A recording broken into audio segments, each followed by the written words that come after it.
Moi, jamais, jamais ça ne m'arrivera. Jamais. Pierre a dit ça à Jésus. Hein. Jamais. J'ai dit attention. En cette matière-là, il ne faut pas être orgueilleux. Amen. Alléluia. En cette matière-là, il ne faut pas être orgueilleux. Jacques va nous dire, nous branchons tous d'une manière ou d'une autre. N'est-ce pas? Vous savez, le péché, c'est le péché. Hein. Quand on pense au péché, certains pensent qu'il y a l'impudicité. Ils pensent que le péché, c'est que l'impudicité. Alléluia. Ils pensent que le péché, c'est que l'impudicité. Or qu'il y a des péchés peut-être qu'on minimise, mais pour Dieu qui sont tout aussi importants. D'ailleurs, le péché en lui-même déjà, c'est le péché. Samuel va dire à Saoul, la désobéissance vaut quoi? La désobéissance vaut quoi? La désobéissance, le manque d'obéissance, vaut ce que Samuel a dit à Saül. C'est quoi? C'est ça, vaut la divination. Vous imaginez? Il va dire que, pour Dieu, parce que nous, on a une sorte de, je sais pas, c'est humain, on catégorise des péchés. Il dit, pour Dieu, la désobéissance, c'est la même chose que la divination. C'est la même chose que la sorcellerie. Celui qui est fondu dans l'orgueil, qui ne veut pas écouter la voix de Dieu, c'est déjà un sorcier pour Dieu. Alléluia. Et c'est vrai qu'une autre version va dire les enchantements. Donc quelqu'un qui est vraiment dans la pratique, à faire des enchantements, à faire de la magie, à faire des sorts. Alléluia. Tout péché est péché. Il n'y a pas de grand, il n'y a pas de petit péché. Amen, amen, amen. Tout péché est péché. Et personne ne peut dire ce matin qu'il est arrivé. La Bible déclare que ne te vante pas du lendemain, car tu ne sais pas ce qu'un jour peut enfanter. Tu ne sais pas de quoi demain sera fait. Tu ne sais pas quelle épreuve se présentera à toi demain. Et si tu penses que tu es arrivé, mon ami, Dieu va encore t'éprouver. Alléluia. La Bible déclare que nous qui pensons connaître quelque chose, nous ne savons rien. Moi qui suis devant vous, je ne sais rien. Je sais juste une chose, Dieu m'a fait grâce. C'est tout ce que je sais. Et je compte sur sa grâce. Et je pense qu'en comptant sur sa grâce, on va demeurer dans l'humilité. Alléluia.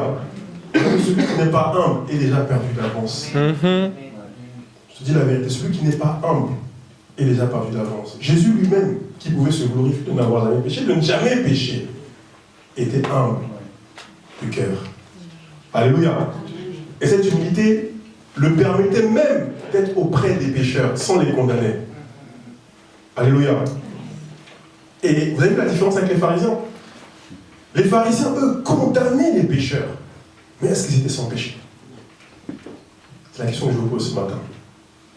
Les pharisiens condamnaient avec véhémence, avec virulence, les pécheurs. Ils n'acceptaient même pas d'avoir des contacts avec les Samaritains. Alléluia. Même pas de contact. C'est-à-dire, même pas de près ni de non, pas de contact. Pourquoi? Parce qu'ils pensaient être sans péché. Et être, en étant en contact des pécheurs, être contaminés par leurs péchés. Alléluia. Imaginez-vous. Mais Jésus, lui qui était sans péché, est allé à leur contact. Amen. Voyez un peu la différence. Les pharisiens étaient orgueilleux alors qu'ils étaient pécheurs. Et il n'y a rien de pire, frère. Sœur, ce matin, rien de pire. Tu es orgueilleux alors que tu n'es qu'un homme. Tu n'es qu'une femme. Tu es homme. Et ta condition d'homme fait que, à tout moment, tu peux chuter, si ce n'est pas déjà le cas. Soit dans les faits, soit dans le caractère. Parce que beaucoup auront des surprises dues, ne serait-ce que dues à leur caractère. Parce qu'on pense que la sanctification, c'est l'absence de péché factuel, c'est-à-dire des faits du péché. Et beaucoup se verront refuser le ciel, alors qu'ils avaient une liste, ils avaient un checking. Je ne mens pas, je ne vole pas, je ne bois pas, même pas un peu d'alcool, même pas du shampoing, rien, même pas du panaché, rien. Je ne regarde pas d'autres femmes, je n'ai pas. De telles personnes, alléluia, qui ont bien fait leur checking, peuvent aussi rater le ciel. Parce que le péché ne se limite pas qu'à ça. Le péché peut être dans ton attitude. Le péché peut être dans ton caractère. Le péché peut être dans ta manière de répondre. Le péché peut être dans ta manière d'adresser à ton frère. Le péché, si je peux l'englober, peut être tout simplement ton manque d'amour. Et ça, je pense même que c'est le pire. Puisque c'est le premier commandement. Alléluia. Et Éphésiens nous dit une chose.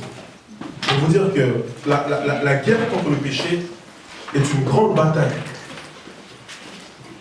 Est une grande bataille. Et il n'y a qu'une seule chose qui donne la victoire sur cette bataille. Une seule chose. Une seule. Il n'y en a pas deux, il n'y en a qu'une seule. Qui donne la victoire. Je commence par Éphésiens 2. Pour vous rappeler ces choses.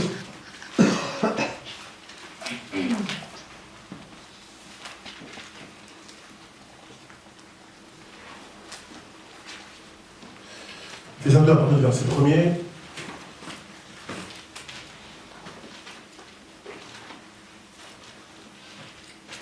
La parole dit ici, vous étiez morts par vos offenses et par vos péchés, dans lesquels vous marchiez autrefois, selon le train de ce monde, selon le prince de la puissance de l'air, de l'esprit qui agit maintenant dans les fils de la rébellion. 3.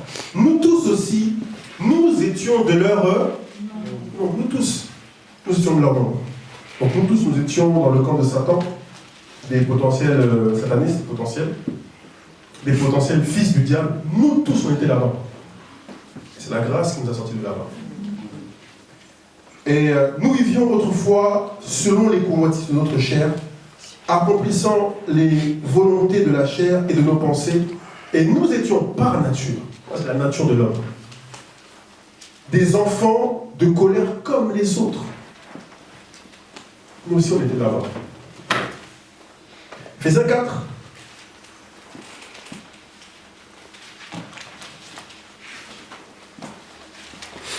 Verset 17. Éphésiens 4, 17. La parole dit ici, voici donc ce que je dis et ce que je déclare dans le Seigneur. Vous ne devez plus marcher comme les païens qui marchent selon la vanité de leurs pensées. Ils ont l'intelligence obscurcie, ils sont étrangers à la vie de Dieu à cause de l'ignorance qui est en eux, à cause de l'endurcissement de leur cœur. Ayant perdu tout sentiment, ils se sont livrés au dérèglement pour commettre toute espèce d'impureté jointe à la cupidité. Mais vous, ce n'est pas ainsi que vous avez appris Christ. Si du moins vous l'avez entendu, et si conformément à la vérité qui est en Jésus, c'est en lui que vous avez été instruits à vous dépouiller par rapport à votre vie passée du vieil homme qui se corrompt par les convoitises trompeuses et à être renouvelé dans l'esprit de votre intelligence et à revêtir l'homme nouveau, créé selon Dieu dans une justice et une sainteté que produit la vérité. Ce qui m'intéresse ici, c'est le verset 20. Mais vous, ce n'est pas ainsi que vous avez appris Christ. Vous, ce n'est pas comme ça que vous avez appris Christ. Mes amis, apprendre Christ ne suffit pas. Apprendre Christ ne suffit pas. Encore faut-il l'avoir appris de la bonne manière. C'est important. On dit ici, vous, la manière dont vous avez appris Christ, elle est différente. Je ne sais pas comment les autres l'ont appris. Peut-être qu'ils ont appris que la vie chrétienne, c'est une vie... vous savez, il y a différents types de doctrines. Sauver un jour, sauver toujours. C'est une vie, tu es sauvé. Tu fais comme, tu as un crédit illimité de péché. Tu as une carte illimitée. Tu pêches comme tu veux. Quoi qu'il en soit, tu vas aller au ciel. Beaucoup de personnes ont appris Christ. Beaucoup. Dans différentes doctrines. Beaucoup ont appris Christ. La manière dont les témoins de Jéhovah apprennent Christ est une manière. Les musulmans aussi ont appris Christ. Et ils croient en Christ à leur manière à eux. Mais vous, comment avez-vous appris Christ? Alléluia ce matin. Les satanistes aussi ont appris Christ. Les maçons, les rosicruciens parlent de Christ. Alléluia ce matin. À leur manière à eux. Mais vous, comment avez-vous appris Christ? Qui veut dire, comment avez-vous été enseigné sur Christ? Quelle est l'image de Christ que vous avez reçue?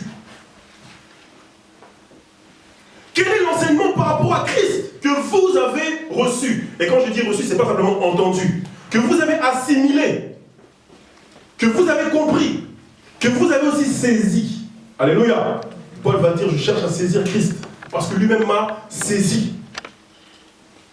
Comment as-tu saisi la vie chrétienne? De quelle manière as-tu saisi? De quelle manière as-tu compris? C'est très important. Parce que si tu as compris de la mauvaise manière, mon ami, tu peux parler de Christ et un jour te trouver face à un mur. Tu peux parler de Christ parce que ta conception de Christ est mauvaise. Tu penses que tu peux dire Christ, Christ, Christ, même prêcher s'il faut, mais avoir une vie de méchanceté. Une vie où on ne voit pas que tu n'as pas changé en fait. Une vie de brigand, une vie de méchant. Alors que tu vas dans les assemblées, alors que tu pries Dieu, alors que tu prêches même la parole s'il faut. Mais ton cœur est mauvais, il est mauvais. Pourquoi? Parce que tu as assimilé Christ de la mauvaise manière. Il y a des personnes qui pensent être les chouchous de Dieu. C'est-à-dire, j'ai reçu un appel, je fais ce que je veux, je fais le mal que je veux, je serai quand même toujours sauvé. Comment as-tu appris Christ? Alléluia. Jésus est ton ami, il est notre ami. Quand nous le craignons. Mais si tu ne le crains pas, si tu n'es pas fidèle, il n'est pas ton ami. Alléluia. Ah oui, Jésus, si tu ne le crains pas, il n'est pas ton ami. Il a fallu 3 ans et demi de formation pour que Jésus dise aux apôtres, je ne vous appelle plus serviteur, je vous appelle mais... Et pendant les 3 ans et demi là, c'était comment? Alléluia. Ah oui, l'amitié de Dieu là, ça vaut un prix. Amen. Ça coûte quelque chose. Il y a des sacrifices. Il y a une intimité à avoir. Il y a un prix à payer pour hériter de l'amitié de Dieu. On aime chanter, oh Jésus est mon ami de tous les jours. Est-ce que c'est vrai? Alléluia. Est-ce que c'est vrai? 3 ans et demi avant de partir, il dit aux apôtres, je ne vous appelle plus serviteur, je vous appelle ami. Alléluia. C'est-à-dire qu'ils ont payé le prix pour avoir voilà cette qualification, ce titre. Quel beau titre, quelle belle qualification. Être l'ami de Dieu. Alléluia. Mais nous pensons être les amis de Dieu. Parce que tu ouvres ta Bible de temps en temps, au hasard, tu te réveilles le matin, tu prends une page au hasard, hop, tu vas au travail, le soir tu pries un peu, avant de manger tu pries un peu. Et tu penses que juste comme ça tu es l'ami de Dieu, mais tu vis ta vie comme tu veux, tu n'as jamais changé. Avant ta vie chrétienne, tu vis ta vie comment? Regardez un peu. Ephésiens 4, 17. Voilà la vie de quelqu'un qui n'a pas changé. Voici donc ce que je dis, ce que je déclare dans le Seigneur. Comment faut-il apprendre la vie chrétienne? Vous ne devez plus marcher comme les païens. Il doit y avoir un changement. On doit remarquer une différence. Quand on regarde le païen et quand on te regarde toi, on voit qu'il y a quelque chose qui n'est pas pareil. Ne serait-ce dans la tenue, dans l'attitude, dans le caractère. Alléluia. Dans la manière de parler. Tu peux être dans la vie chrétienne être comme une racaille. Quand on donnait un pasteur prêcher, oh, dans le monde on était délinquants, maintenant on va être des délinquants dans le Seigneur. Des délinquants dans le Seigneur. On va être quoi demain? Des dealers dans le Seigneur? On va être quoi demain? Des nazis dans le Seigneur? Parce qu'aujourd'hui, c'est n'importe quoi, on rentre dans le Seigneur, on reste gothique pour toucher les gothiques. Donc le nazi qui devient chrétien là, il va rester nazi pour toucher les nazis. Croix gammée, tout. On joue pas avec Dieu, on joue pas. Vous ne devez plus... On doit voir la différence. Qui est avec moi ce matin? Délinquance spirituelle. La délinquance avec le spirituel. Comment vous voulez associer les deux? Qui est avec moi ce matin? On doit voir la différence. Rien que dans l'attitude. Rien que dans la quiétude. Un enfant de Dieu, rien que sa présence, même s'il n'a pas parlé, on voit qu'il y a quelque chose qui n'est pas pareil. On voit que c'est quelqu'un de paisible. Alléluia. On voit que c'est quelqu'un qui respire quelque chose de Dieu. On voit que c'est quelqu'un de brisé, quelqu'un d'éprouvé. Le sacrifice auquel Dieu prend plaisir, l'esprit brisé. On voit qu'il a un esprit brisé. Alléluia. Il ne se glorifie pas à sans cesse de son passé. Pourquoi? Parce que son passé, c'est comme s'il n'existait plus en fait. Amen. Alléluia. C'est comme s'il n'existait plus. Il est tellement dégoûté de son passé, il ne le présente pas comme étant un moyen de vous attirer à lui. Amen. Avant j'étais un vrai caïd, hein. Moi si Dieu permet, gloire à Dieu. Amen. Mais ce n'est pas une gloire pour moi. J'ai oublié celui que j'étais avant. Et moi, j'essaie de l'oublier. Quand je m'étais converti au Seigneur, c'est un témoignage. Dans le monde, j'avais plein de... Je prenais beaucoup de photos, en fait. Parce que j'aimais beaucoup la photo aussi. Et j'avais plein de photos de ma vie passée. Et bon, des choses qui me glorifient pas Dieu. Entre armes, alcool, machin, chose, tout ça, saisie, articles de journal, paru dans le journal, etc. J'avais plein de choses. Quand j'ai donné ma vie à Dieu, la première chose que mon père a fait, il a pris toutes mes photos. Il a tout déchiré, il a tout jeté. Et je l'en ai voulu. Attends, mais c'est mon passé. Si un jour je veux témoigner, mon père a dit, il faut que tu oublies ça. Il n'existe plus, il n'a jamais existé. Qui est avec moi ce matin? Qui est avec moi ce matin? Sinon tu vas t'attacher à ça. Ça va être un héritage que tu vas te coller. Tu dis les choses anciennes sont passées, mais ça revient vite à la surface. Alléluia. On dit, il chasse le naturel et il revient au galop. Alléluia. Jésus ne chasse pas simplement le naturel, il change la nature. Parce que si tu chasses simplement le naturel, il va revenir. Tu vas te mettre en colère sans raison dans le Seigneur, après tu vas dire, ah mais dans le monde aussi j'étais colérique. Mais non, mais tu n'as pas changé alors. Viens avec moi ce matin. Tu n'as pas changé. On nous dit ici, la véritable vie chrétienne, mes amis, c'est de ne plus être comme les païens. Alléluia. Comment sont les païens? Ils marchent selon la vanité de leur pensée. Ça veut dire que la première chose qui qualifie le païen, c'est qu'il est conduit par ses propres désirs. Ses désirs personnels. En fait, il est son propre Dieu, premièrement. Et vous savez que c'est la première doctrine du satanisme. Dans le satanisme, la première chose qu'on t'apprend, fais ce que tu veux. Fais ce que tu veux. Donc les gens qui aiment trop le « je fais ce que je veux », ou une liberté bizarre en Christ, parce qu'on s'est donné une liberté qui est devenue du libertinage en Christ. C'est pour la liberté que Christ nous a affranchis, mais on est devenu des libertins. C'est-à-dire qu'il n'y a plus de cadre. Vous savez, même Dieu donne un cadre. Dieu, Adam était libre dans le jardin, mais il n'était pas libre de toucher à l'arbre de la connaissance du bien et du mal. Sa liberté avait une limite. Quelqu'un est avec moi ce matin? La liberté de Dieu est dans les limites que Dieu t'impose. Alléluia. Quand tu prends ta voiture, tu es libre de rouler où tu veux, comme tu veux, mais ne dépasse pas les limitations de vitesse que le cadre te donne. Sans cadre, là, c'est du n'importe, c'est devenu anarchie. Et l'église aujourd'hui est devenue anarchique. Alléluia. Et puis on aime l'anarchie, on aime le désordre. On aime ça. Et puis on s'invente, non, on n'est pas libre, on fait du désordre. Alléluia. Parce qu'on n'aime pas les cadres, on n'aime pas être cadré. Amen, amen, amen, amen, amen, amen. Bien sûr, après, il faut une certaine marge de liberté quand même. Mais toujours avec un cadre, par la grâce de Dieu. Sinon... Et le païen, c'est ça qu'il aime. Il aime ça. Il aime faire ce qui lui plaît. Il aime faire ce qu'il veut. Il n'aime pas qu'on le reprenne. C'est ma vie, c'est pas ta vie. Alléluia. Alléluia. Quand tu entres en Christ, déjà dans la vie chrétienne, ce n'est plus ta vie, déjà c'est la vie de Dieu. Paul dit, ce n'est plus moi qui vis, c'est Christ qui vit. La vie, là, tu devras en rendre compte. Là, ton corps devient le temple du Saint. Ça veut dire que tu es locataire dans un habitacle. Tu loues là, ton corps là, tu es locataire simplement. Il ne t'appartient plus, mon ami. Et tu te demanderas des comptes par rapport à ce corps qui t'a donné. Non seulement cela, mais tu ne peux plus vivre ta vie comme tu veux parce que tu entres dans une communauté. Tu entres dans la famille chrétienne. La Bible dit que fais attention que ce que tu ne fais ne soit pas un scandale pour ton frère. Là, tu ne peux plus vivre comme tu veux. Il y a des choses qui te sont permises, il y a des choses qui ne te sont plus permises. Non seulement par rapport à Dieu, mais aussi par rapport à ton frère. Je sais que dans l'évangile d'aujourd'hui, il n'y a plus de communauté. Donc tu vis comme tu veux, tu te moques de ce que veut penser ton frère, puisque chacun reste chez lui à la maison, chacun fait ce qu'il veut.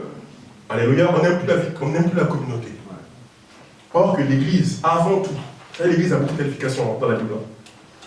L'Église est une armée, l'Église est une école, l'Église est un sacerdoce royal, l'Église est un royaume de sacrificateurs. L'Église a beaucoup, l'Église est l'épouse du Seigneur, l'Église est le corps de Christ. L'Église a beaucoup de qualifications. Mais la qualification qui revient majoritairement dans les écrits, quand on parle de l'Église, c'est l'Église est une famille. Avant tout. Aujourd'hui, l'Église n'est plus une famille. On a une Église où c'est fais ce que tu veux, sois centré sur toi-même, et voilà. un jour que Dieu nous aide à parler de l'Église. Parce que c'est devenu aussi un chamboule tout aujourd'hui. Tout est chamboulé par rapport à l'Église. Alléluia. Quand tu entres dans la vie chrétienne, tu ne fais plus ce que tu veux. Tu fais ce que le Seigneur te permet de faire. Mon ami, tu étais libre dans le monde, mais esclave du péché. Quand tu viens à Christ, tu es libre par rapport au péché, mais esclave de Christ. Amen. Alléluia. Tu es esclave de Christ. Ça veut dire que ta vie ne t'appartient plus. Dans les Écritures, je le dis clairement. Ta vie ne t'appartient plus. Elle ne t'appartient plus. Donner sa vie à Christ, c'est ça véritablement. C'est comprendre que ta vie ne t'appartient plus. Et beaucoup ne l'ont pas appris. Il faut le comprendre, sinon tu n'as pas appris Christ de la bonne manière. Quand on dit que Jésus est notre Seigneur, c'est-à-dire que ta vie ne t'appartient plus. Il y a des choses que tu ne peux plus te permettre de faire à cause du Maître. Quelqu'un est avec moi ce matin. Amen. Là, il nous dit en Luc, là-bas, 6, tout disciple accompli sera comme son Maître. Pourquoi m'appelez-vous Seigneur, Seigneur, si vous ne faites pas ce que je vous dis de faire? Je n'ai pas ton Seigneur si tu ne fais pas ce que je te dis de faire. Alléluia. Et le païen, lui, il ne fait pas ce que je lui dis de faire. La première chose, c'est la vanité de ses pensées. Il marche selon ses convictions à lui, en mettant de côté les convictions divines. Ce qui prime avant tout, ce qui le conduit avant tout, c'est ses propres convictions. Alléluia, premièrement. Et si tu es comme ça, mon ami, sache que tu es encore un païen. Amen, amen, amen, amen. Premièrement, ils marchent selon la vanité de leurs pensées. Deuxièmement, ils ont l'intelligence obscurcie. Tout simplement, leur intelligence est voilée. Ils ne voient pas toutes les réalités. Il y a des réalités inconnues qui échappent à l'homme, mais que Dieu seul sait. Ce pourquoi il te faut écouter le conseil de Dieu. Amen, amen, amen, amen. Amen. Je donne des cas, parmi. Qu'est-ce que je pourrais dire par exemple? L'inceste, par exemple. Prenons ce cas-là. Parmi tant d'autres. L'inceste. Si Dieu ne nous autorise pas à être incestueux, il y a des réalités qu'il connaît, qu'il décrit. Il y a des réalités spirituelles qui existent dans l'inceste, mais que l'homme charnel, naturel, lui, ne voit pas. Alléluia. Ça, il ne le verra pas. Mais il y a des malédictions qui en découleront que Dieu, lui, connaît. Alléluia. Et l'homme naturel est obscurci par rapport à la vie spirituelle. C'est pourquoi Dieu lui donne des limites. Alléluia. Peut-être qu'il ne peut pas saisir maintenant. Peut-être qu'il ne comprendra pas maintenant. Mais qu'il comprendra un jour. Alléluia. Parce qu'il y a des choses que Dieu a établies. Si Dieu te dit honore ton père et ta mère, par exemple, parmi tant d'autres, peut-être que dans le naturel, tu ne peux pas, tu ne comprends pas ces choses. Mais dans le spirituel, il y a des réalités qui accompagnent ces choses. Là, on déclare que, afin que tu vives longtemps, c'est-à-dire qu'il y a des réalités qui en découlent, spirituelles. Alléluia. Et voilà, parmi tant d'autres. On est limité par rapport à notre connaissance du monde spirituel. Et Dieu, en tant que bon père, nous enseigne. Alléluia. Le païen est obscurci, il ne connaît pas ces réalités-là. C'est pour ça que le païen peut insulter ses parents comme il veut. Le païen peut... Moi, ce qui me choque, c'est les enfants, bien sûr, qui insultent leurs parents, mais de plus en plus, les parents qui insultent leurs enfants. Alléluia. Je travaille dans un milieu, je veux dire, un peu aussi social. Et je suis choqué de voir le nombre de parents qui insultent leurs enfants. C'est une malédiction. Alléluia. Ça me choque. Le nombre de parents qui insultent leurs enfants. On veut interdire la fessée aux parents, mais il faut les interdire d'insulter. Ça, ce sera merveilleux. Alléluia. Amen. Amen, amen, amen, amen. L'intelligence du païen est obscurcie. La Bible déclare qu'il a l'esprit voilé. Amen. Et la Bible déclare que en Christ, le voile tombe. Par sa grâce. Il est dit aussi, ils sont étrangers à la vie de Dieu, à cause de l'ignorance qui est en eux. Un païen marche dans la vanité de ses pensées, premièrement. Deuxièmement, à l'intelligence obscurcie. Et troisièmement, tout simplement, il est étranger à la vie de Dieu. Il n'est pas dans la famille de Dieu, à cause de ces critères. Parce que Dieu n'est pas son Seigneur, Dieu n'est pas son maître. Mon ami, tu peux parler de Christ. Si Dieu n'est pas ton maître, tu n'es pas soumis à ses principes, à sa volonté, tu es un étranger. C'est ça déclare Matthieu 7, 21, vous le savez. Beaucoup disent Seigneur, Seigneur, Seigneur. Et beaucoup, le Seigneur leur diront, éloignez-vous de moi, je ne vous ai jamais connu. En d'autres termes, vous êtes des étrangers. Vous n'êtes pas de ma famille, vous n'êtes pas entrés dans mon corps. Alléluia. Et si on continue, il est dit que, verset 19, ayant perdu tout sentiment, ils se sont livrés au dérèglement pour commettre toute espèce d'impureté jointe à la cupidité. C'est-à-dire que le païen n'éprouve pas de tristesse par rapport à son propre péché. Il n'éprouve pas de gêne par rapport au péché. Mon ami, si tu es un enfant, si tu penses être un enfant de Dieu, et que tu n'es pas gêné par rapport au péché, quel qu'il soit, je ne parle pas simplement de l'impudicité, même des manquements de caractère, quand tu parles mal à ton frère, quand tu parles mal à ta soeur, quand tu parles mal à ton aîné, quand tu te permets de reprendre des personnes plus âgées que toi comme s'ils étaient tes amis, alors que Paul va dire à Timothée qu'il faut savoir comment te tenir dans la maison de Dieu, qui est la colonne et l'appui de la vérité. On dit tu ne peux pas parler à un vieillard comme si c'était ton ami. Alléluia. Aujourd'hui tout est permis. Mais quand tu ne trouves pas de gêne par rapport à ces choses-là, c'est que tu es encore un païen, tu n'es pas converti. Un enfant de Dieu, alléluia, a le sentiment de Christ en lui. Amen. Ayant en vous les mêmes sentiments qui étaient en Christ, lequel Christ enfant de Dieu n'a pas regardé comme une porachée d'être son égal. Le converti a en lui le sentiment de Christ. Donc il est gêné. Même par rapport à un enfant qui est scandalisé. Je fais quelque chose devant un enfant, ça le scandalise. Si je suis de Dieu, même cela, ça va me gêner. L'Esprit de Dieu en moi va me dire que non, là il faut que tu répares, que tu peux entraîner des dégâts devant l'enfant. Amen, amen, amen, amen, amen, amen. Oh, suis-moi très bien. La conversion amène ces choses-là. Une certaine sensibilité, une certaine contrition. Quand tu pêches, quand tu as un caractère qui ne plaît pas, qui ne cadre pas avec le caractère de Christ, il va y avoir une certaine contrition, une certaine frustration. Je me mets en colère avec mon mari, avec ma femme, je ne serai pas en paix. Je ne serai pas en paix. Peu importe qui a eu raison, peu importe qui a eu tort, je ne serai pas en paix. La parole déclare, ne laissez pas le soleil se coucher sur votre colère. Il faut régler vite. Parce que l'ennemi est rapide. Alléluia. L'ennemi est trop rapide.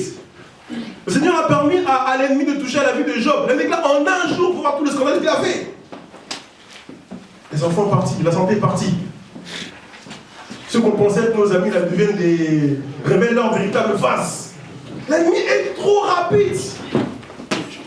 Amen. Mais quand tu as le cœur de Christ, tu es scandalisé toi-même par tes propres manquements, ton propre caractère défaillant. Même les petites choses, hein. Alléluia.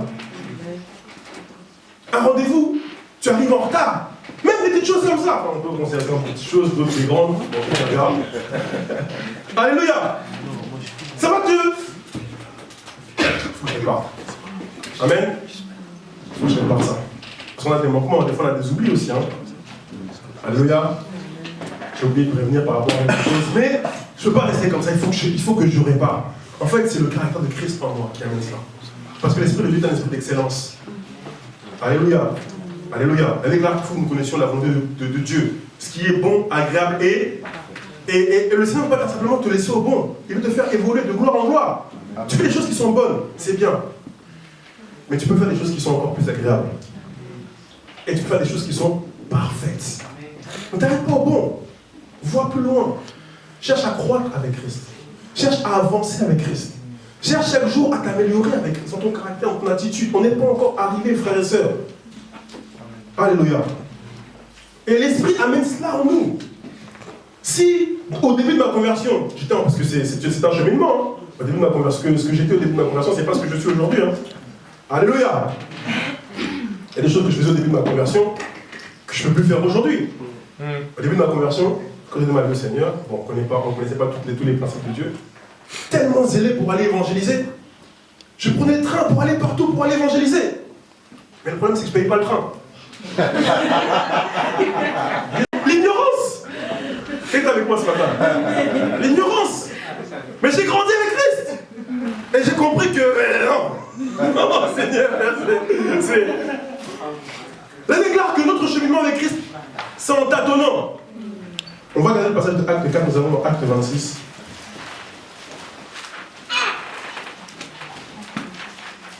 Non, dans Acte plutôt. Marque le passage de Acte, d'Exode, s'il te plaît. Alors dans Acte. Pour te faire comprendre aussi que tu ne peux pas être plus exigeant que Dieu par rapport à la conversion d'une personne. Les gens sont plus exigeants que Dieu.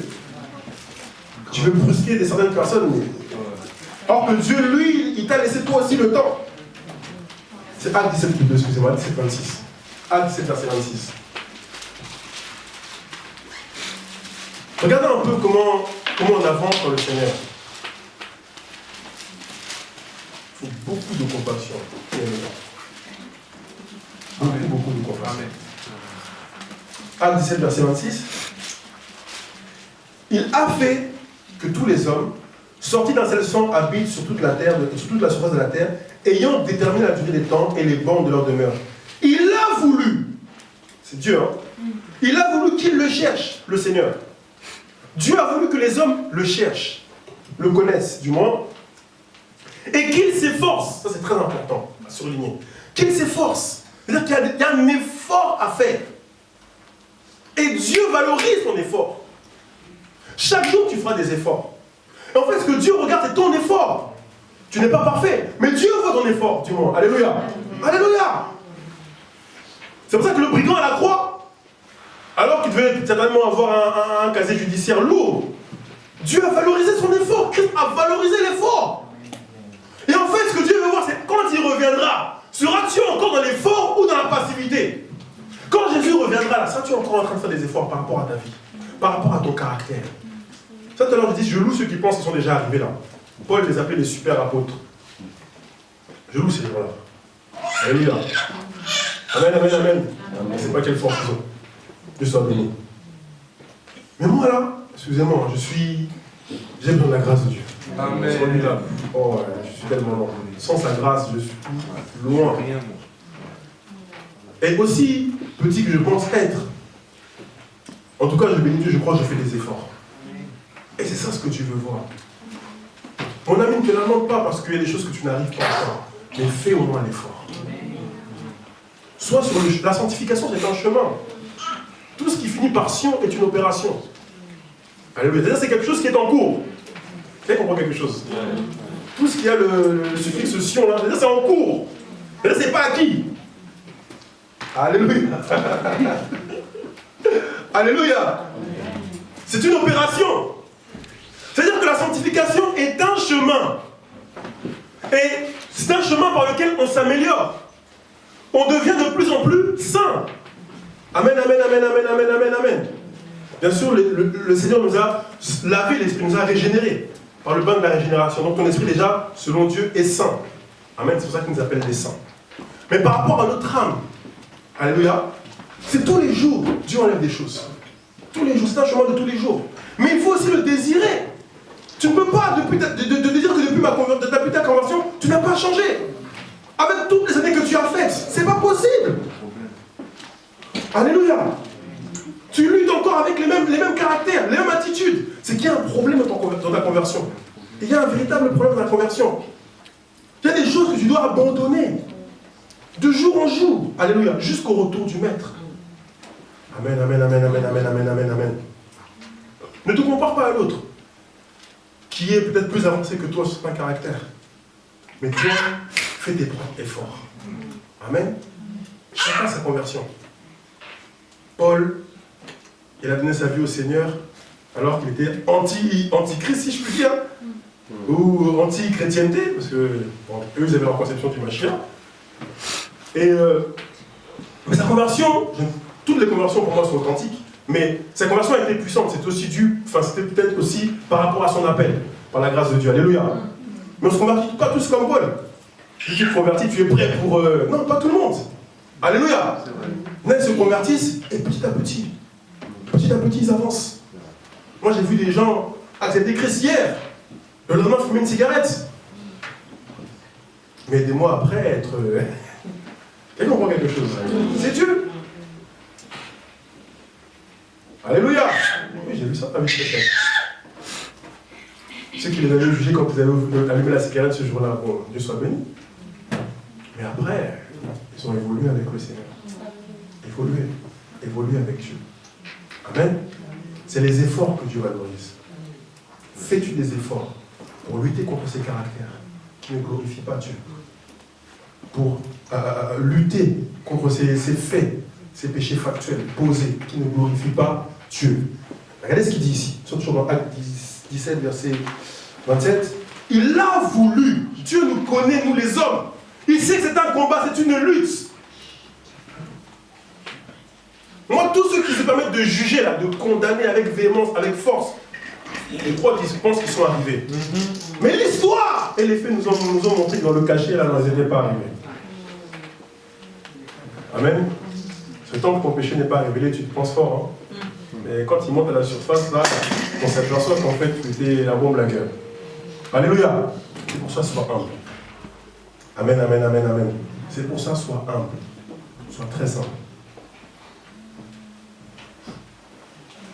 Acte 17, verset 27. Il a voulu qu'il le cherche, le Seigneur, et qu'il s'efforce de le trouver comment? Ça m'intéresse. Il s'efforce de le trouver en... Ça veut dire quoi, tâtonner? Aidez-moi un peu ce matin. Tâtonner, ça signifie quoi pour vous? On teste, on valide ou pas. C'est Tester, valider. Tester, valider. Ok. C'est quelqu'un qui reste toujours dans le même stade. Stagner pour toi? C'est pas hésiter. précis. Et c'est pas encore précis. Précis, mais tu cherches. Mes amis, la vie chrétienne, c'est ça. Au début de ma vie chrétienne, j'ai tâtonné. C'est un enfant qui apprend à marcher. C'est pas que... Enfin, certains, gloire à Dieu, je parlais du cas de Paul tout à l'heure, ils sont passés de la conversion où c'était des paraplégiques spirituels, tétraplégiques spirituels, et après la conversion, paf, ils ont commencé à marcher, même courir s'il faut. Chacun sa conversion. Moi, pour ma part, je sais qu'au début, j'ai tâtonné. J'ai tâtonné. Je voulais avancer. De temps en temps, hop, je tombais comme un enfant qui apprend à marcher. Mais Dieu voyait mes efforts. Et comme il voyait mes efforts, et mon cœur, il me disait, fils, relève-toi. Reprends la marche. Alléluia. Ceux qui me jugeaient, gloire à Dieu. Mais j'ai repris la marche. Et beaucoup de ceux qui jugeaient hier sont plus là dans la vie chrétienne aujourd'hui. Alléluia. Amen. Parce que Dieu voit mon cœur. Dieu voit cette volonté que j'ai d'aller vers ce chemin de la sanctification. Dieu voit cette volonté que j'ai de ressembler à Christ. Mais j'étais tellement loin de Dieu que ça a été un travail. Et à chaque fois qu'il m'a révélé quelque chose, pour me dire tu peux aller encore plus loin, j'ai arrêté. Peu importe le prix que ça me coûtait. Il m'a dit, fils, si tu veux aller plus loin, c'est pas tel ami. Moi j'aimais cet ami. Ce frère, cette soeur, ou bien je ne sais pas. C'est par toi. Hop, j'avance. Tu veux aller encore plus loin? Arrête cela. Seigneur, je t'écoute, j'obéis, j'avance. Tu veux évoluer encore? Arrête de parler comme ça. Seigneur, j'obéis. J'avance. Tu veux aller encore plus loin? Reprends le chemin de l'école. Ok, Seigneur, j'obéis. J'avance. Amen. Quand je me suis converti, je n'étais pas un homme fait. Alléluia. Dans la vie chrétienne, hein? Quand tu te convertis, tu es un enfant dans le Seigneur. Certains disent un bébé spirituel. Si vous êtes d'accord avec cette appellation-là. Amen. Amen. Ça existe, n'est-ce pas? Donc ta vie chrétienne, ta vie au Seigneur, tu es un bébé spirituel. Mais pour que le bébé devienne homme fait, homme mature, il y a un cheminement. Alléluia. Il y a un cheminement qui valide qu'il est devenu un homme fait. Quand je me suis converti, j'étais un bébé. Et étant un bébé, je ne connaissais pas tout. Alléluia. Un bébé, il ne connaît pas forcément ce que c'est une plaque de réchaud. Il peut mettre sa main là, il ne sait pas, mais quand il va se brûler, il va comprendre que non. Je ne ferai pas la même chose la prochaine fois. Alléluia. Alléluia. Et moi, je l'ai fait. J'ai mis ma plaque sur le chaud, le feu, hop, je me suis brûlé, j'ai compris, Seigneur. Voilà, c'est ça la vie chrétienne, frère. Quelqu'un avec moi, c'est très important de comprendre ça. Mais ce qui est important dans cela, c'est ta détermination et ta volonté à marcher vers l'homme fait. Il faut que ce soit quelque chose qui soit un objectif pour toi. S'il faut, je ne sais pas, écris-le sur tes murs. Il faut que, en fait, en tout cas, grave-le d'abord sur ton cœur. Il faut que ce soit quelque chose qui est, Seigneur, il faut que je te ressemble. il faut que je te ressemble. C'est ça le salut. Seigneur, je dois te ressembler. Je veux être comme toi. Je ne veux pas être comme... Et je le dis aussi à raison. Je ne veux pas être comme Élie. Pour ma part. Je ne veux pas être comme David.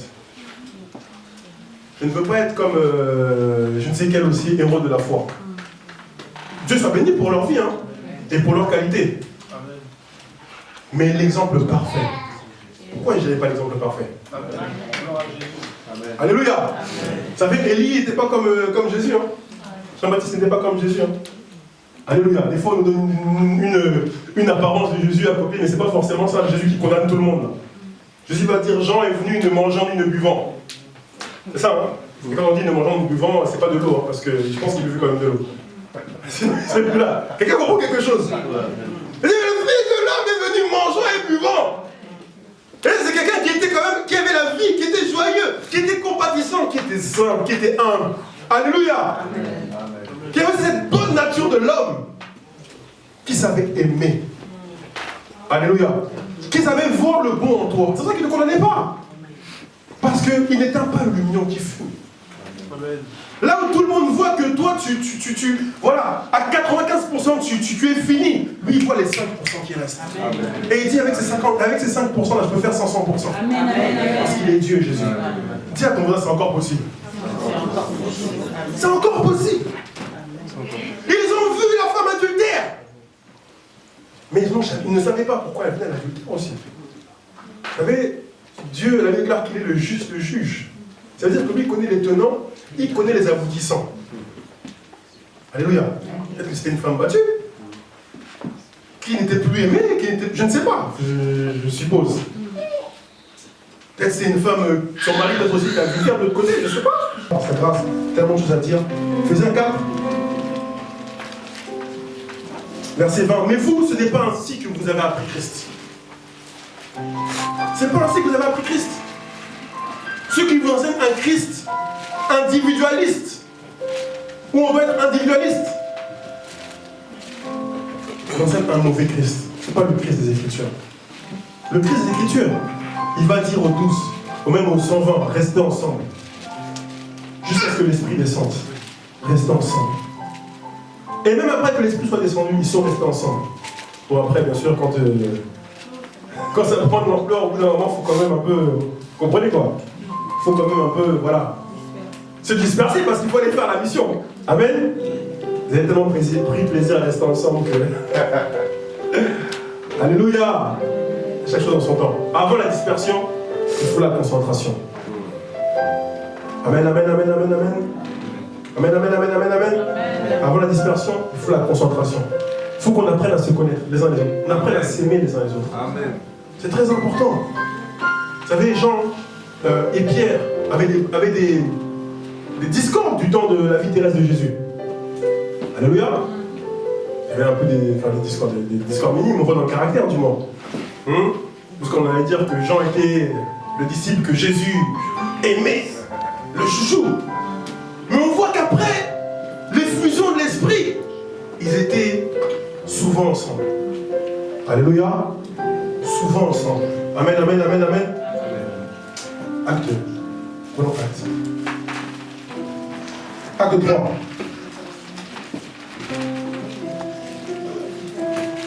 C'est ce qu'on joue par l'esprit? On peut? Amen. Parce que l'esprit a besoin de dire ces choses-là ce matin-là.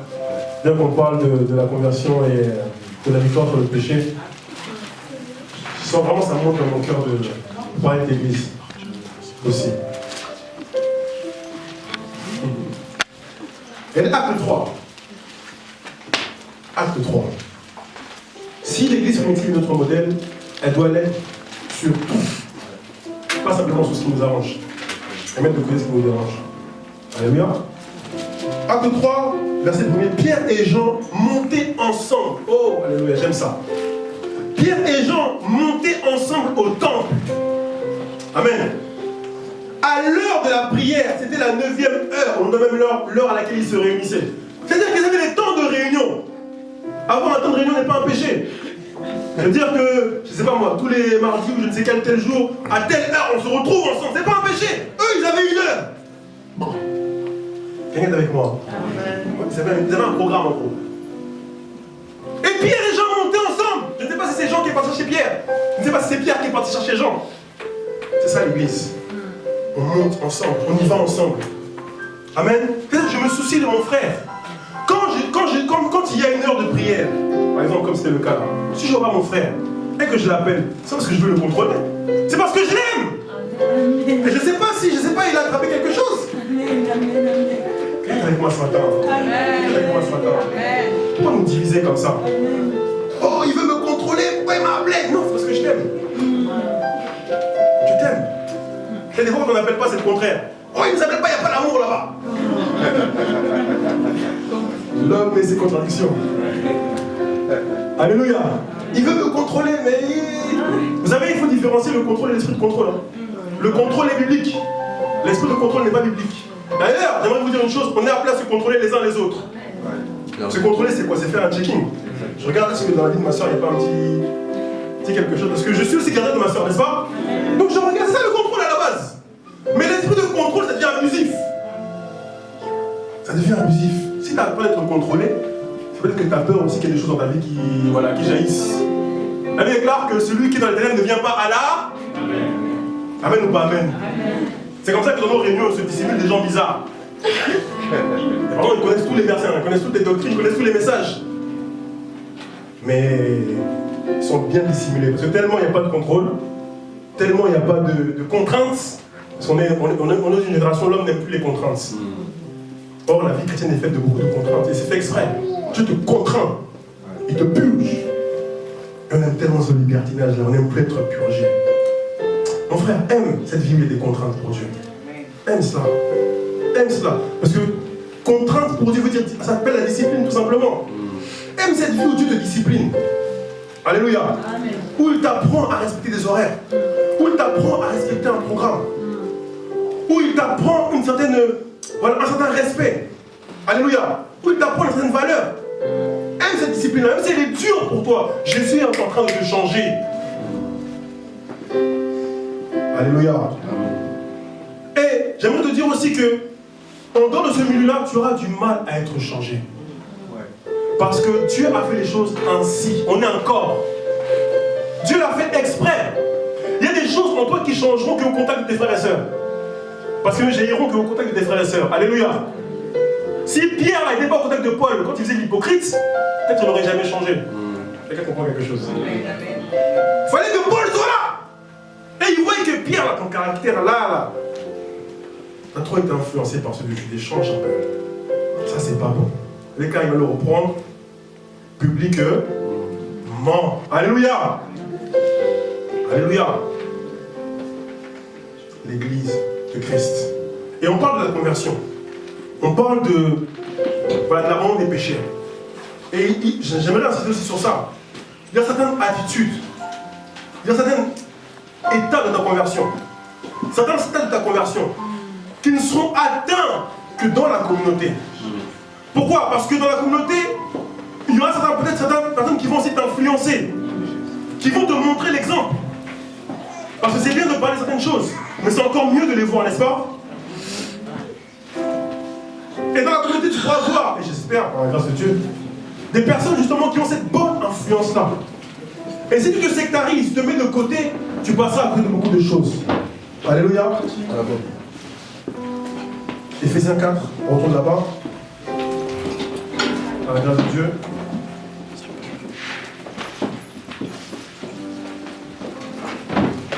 Éphésiens 4.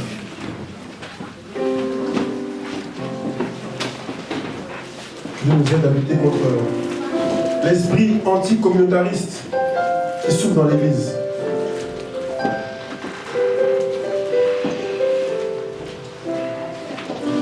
L'esprit anarchique. Éphésiens 4, verset 20. Alors il est dit là-bas, mais vous, ce n'est pas ainsi que vous avez appris Christ. Mes amis, réformons notre enseignement de Christ. C'est aussi la base des véritables enseignements. De réformer ta compréhension de la vie chrétienne. Parce qu'elle a été déformée. Elle a été déformée dans ton rapport avec l'autre. Parce que comme je disais tout à l'heure, apprendre Christ ne suffit pas, il faut l'apprendre de la bonne manière. S'il y a eu des déformations dans ta manière de connaître Christ, tu peux rater le salut. Parce qu'il y a des choses que tu n'as pas saisies dans la vie chrétienne. Donc, ne les ayant pas saisies, tu ne pourras pas les appliquer. Alléluia. Alléluia. Prie Dieu, Seigneur, je veux apprendre la véritable vie chrétienne. Pas la vie qui satisfait ma chair. Pas la vie chrétienne qui satisfait mon ego. Pas la vie chrétienne qui me satisfait, qui satisfait ma conscience. Non, je veux apprendre la véritable vie chrétienne. La vie que toi-même tu as menée. Parce que la vie chrétienne, c'est la vie de Christ. Seigneur, je veux vivre comme tu as vécu. Je veux marcher comme tu as marché. Je veux parler comme tu as parlé. Je veux pardonner comme tu as pardonné. Je veux aimer comme tu as aimé. Je n'ai rien à prouver à personne. Amen. Alléluia. Je n'ai rien à prouver à personne. Et je ne cherche pas à être accepté du monde entier. Alléluia. Mais je cherche et je veux avant tout être comme toi. Et si je suis dans un milieu où je ne te reconnais pas, où je ne vois pas ton caractère, je ne vois pas ton attitude, peu importe la gloire de son milieu, peu importe la notoriété de ce milieu, si je ne te vois pas, je quitte. Alléluia. Je quitte. Parce que Satan est maître dans la séduction. Satan est maître dans la séduction. Alléluia. Amen. Le salut, mes amis, c'est être comme Christ. Retiens ça. Le salut, c'est pas être à une conférence et on dit qui va accepter Christ et tu viens simplement. Ça ne s'arrête pas. Le salut, c'est chercher à être comme Christ. Chaque jour de ta vie, je cherche à être comme lui. Alors, la meilleure manière de vivre ta vie chrétienne, c'est d'avoir les yeux fixés sur Jésus. Hébreux 12, verset 1er, la parole nous dit là-bas, justement pendant cela, Hébreux 12, verset 1er.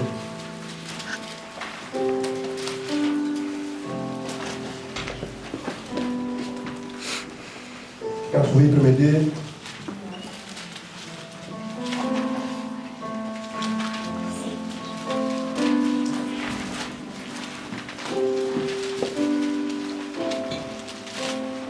Quelqu'un pouvait te le lire, hein?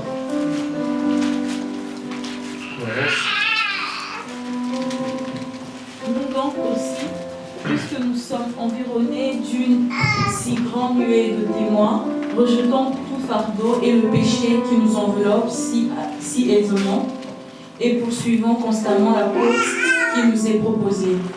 Portant les yeux sur Jésus, le chef et le consommateur de la foi, qui en échange de la joie qui lui était réservée, il a souffert la croix, ayant méprisé la honte, et s'est assis à la droite du trône de Dieu.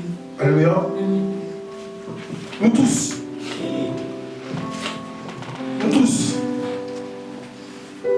sommes environnés d'une grande nuée de témoins. De témoins présents, de témoins passés, de témoins présents. Dans ta vie de tous les jours, là, il y a des témoins, il y a des gens qui t'observent. Des personnes, il y a un grand nombre de personnes qui est témoin de ta marche. Alléluia. Il y a le monde spirituel. Il y a les anges. Il y a les démons. Dieu, ténèbres, l'enfer. Qui a les yeux fixés sur toi. Et surtout si tu confesses, tu as confessé Jésus. Tous te regardent. Le jour où tu as confessé Jésus, tu as enclenché quelque chose. Alléluia. Et vous savez, c'est comme l'histoire de Job.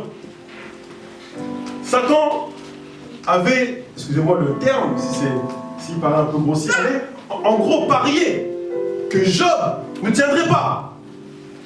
Alléluia. Il avait défié Dieu.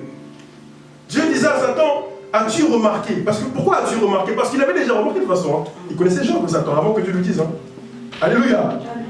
Ah oui. As-tu remarqué mon serviteur Job? As-tu vu son intégrité? Lucifer va dire peau pour peau. Parce que tu l'as béni. Hein. On lève simplement cette bénédiction et il te maudira en face. Donc il avait parié en fait que si on notait les bienfaits de Dieu dans la vie de Job, eh bien celui-ci allait changer. Alléluia. C'est la même chose par rapport à ta vie chrétienne. Le jour où tu as dit, je veux marcher avec Christ, je veux m'engager avec Christ, je veux suivre Christ, l'enfer te donne déjà perdant. Il dit, lui, c'est qu'une question de temps. On va voir dans un jour. On va voir dans 2 mois. On va voir dans 3 mois. Et les voilà les témoins, ils te regardent, ils t'observent. C'est une course, hein. C'est comme dans un stade. Alléluia. Ils sont là. Assis. Ils sont là. D'un côté les anges. Quand tu tombes, tu te relèves, ils disent waouh. De l'autre côté l'enfer, quand tu tombes, ils disent oui. Amen, amen, amen. C'est pour bien nous faire imaginer la chose. Alléluia. Et j'aimerais te dire, Dieu a misé sur toi. Dieu a eu confiance en toi. Alléluia. Quelle grâce, les amis. Dieu a eu confiance en toi. Le jour où tu as dit à Dieu, Seigneur, je veux te suivre, il t'a cru. Alléluia. Il n'a pas émis de doute. Ah oui, mais toi t'es un peu... Non, il t'a cru. Il t'a cru parce que Dieu est amour par excellence. Et l'amour ne dit pas le mal. Amen. Le jour où tu as dit, Dieu, je veux marcher avec toi, il t'a cru. Et il te fait confiance. Ne le déçois pas aussi. Alléluia. Amen.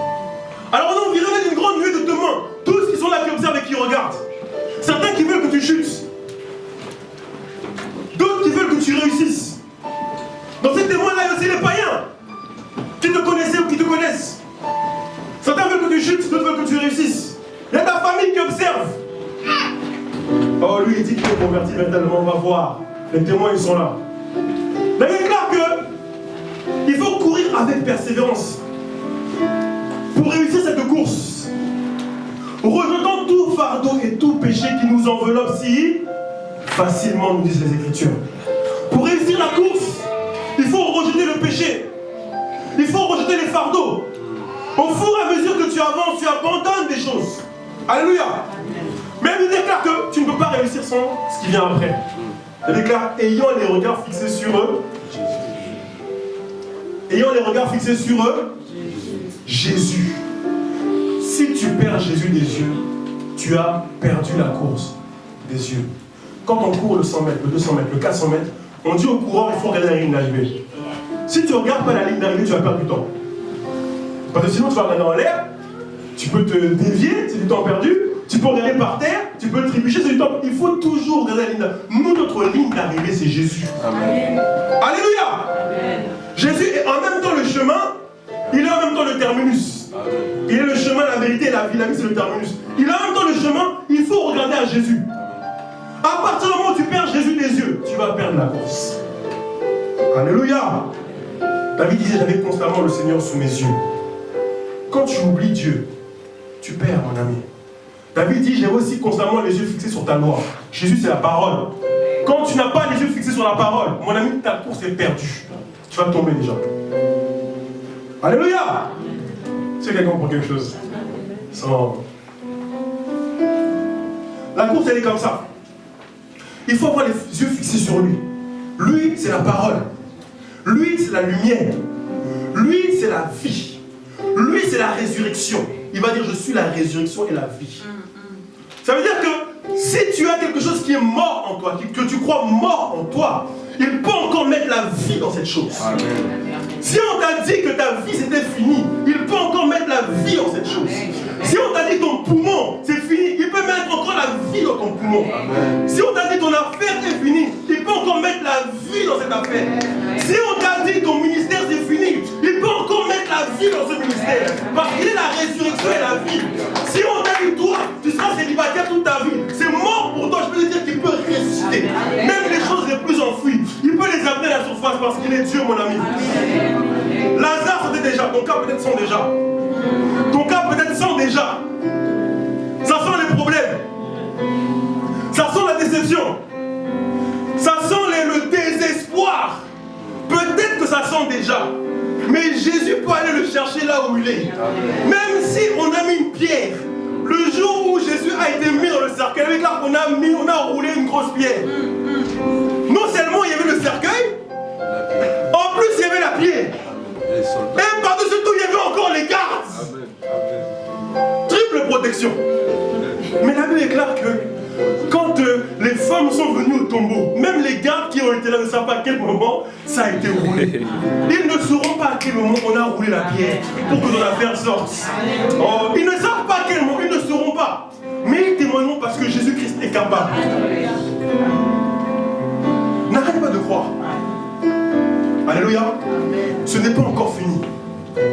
Je sens ça dans mon cœur de dire ça à quelqu'un ce matin.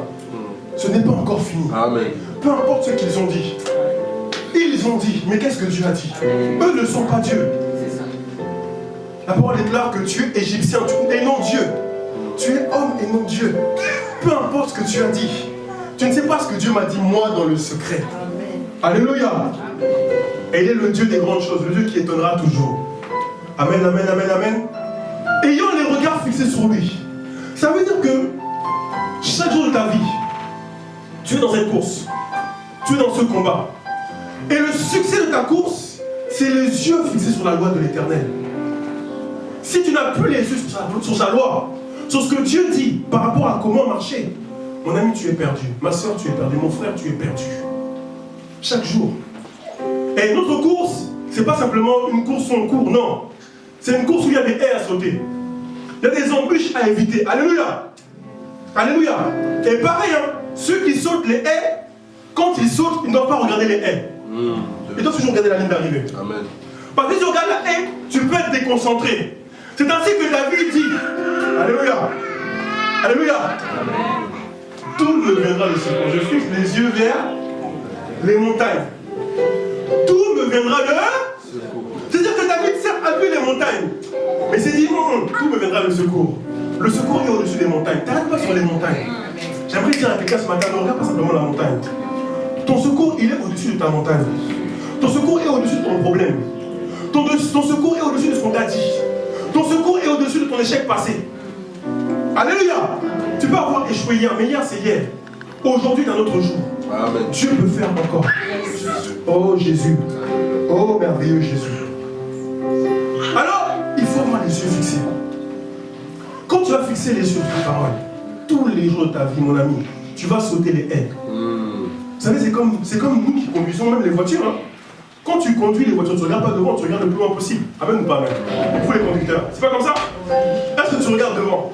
Tu fixes le point le plus loin possible. Mais en fixant le plus loin possible, tu as le panorama qui te permet de voir tout ce qui est à côté. Fixe le plus loin possible. Regarde à Jésus. Regarde le plus haut possible. Ne t'arrête pas aux limitations. Si tu regardes à Jésus, il va se passer un miracle. Vous savez, à chaque fois que nous contemplons le Seigneur, je ne parle pas simplement de regarder, je parle de contempler. Contempler, c'est regarder avec attention, avec admiration, avec désir. C'est ça la contemplation. Tu t'arrêtes. Dieu te révèle une nouvelle facette de sa vie. Il te révèle à quel point il est amour. Tu t'arrêtes, tu commences à contempler et dire non Seigneur, c'est trop fort. C'est trop fort, tu es comme ça. Et quand tu t'arrêtes sur cela, tu commences à contempler Dieu. Il se passe toujours un miracle. Sur les 2 Corinthiens chapitre 3. 2 Corinthiens 3. Sur le tableau. 2 Corinthiens 3.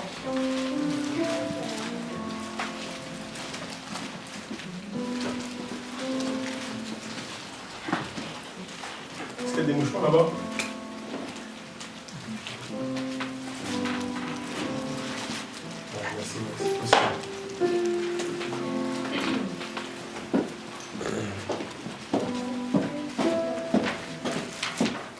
Merci beaucoup. 2 Corinthiens 3.